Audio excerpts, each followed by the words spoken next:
আমি বলছি আপু তোমার কোন জায়গায় ব্যথা? তখন বলছে যে আমার এইখান দিয়ে জ্বলে, তারপরে এইখান দিয়ে কুড়াবেন, এইটুকুই বলছে, আর কিছুই বলে নাই। যাওয়ার সময় দেখা হয়েছে।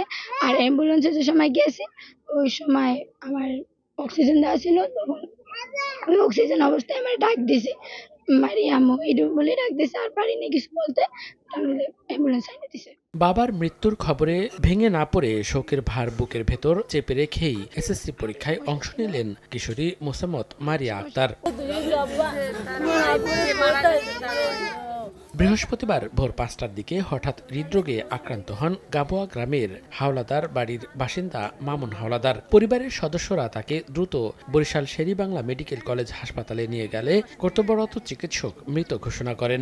1 বছর আগে রোজায় ওই সময় হার্ট অ্যাটাক করে প্রথম ফার্স্ট, তারপর আবার মরদেহ অ্যাম্বুলেন্সে করে গ্রামে নিয়ে আসা হয়। এদিকে সকাল 10টায় এসএসসি পরীক্ষা ছিল তার মেয়ে মারিয়া আক্তারের। জীবনের সবচেয়ে বড় শোকের মুহূর্তে দাঁড়িয়ে বাবার মরদেহ ঘরে রেখেই পরীক্ষা কেন্দ্রে যান তিনি। আমি পরবর্তী পরীক্ষা দিতে চাই, কারণ আমি আমার আব্বুর স্বপ্ন পূরণ করতে চাই।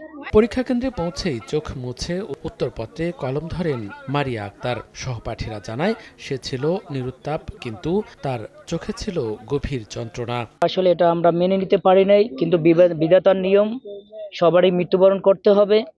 আজকে দেখেন যে বাবা মৃত্যুকালীন সময় একটা মেয়ে এসএসসি পরীক্ষার্থী, সে আজকে রেখে তার বাবার লাশ রেখে পরীক্ষা দিতে গেছে।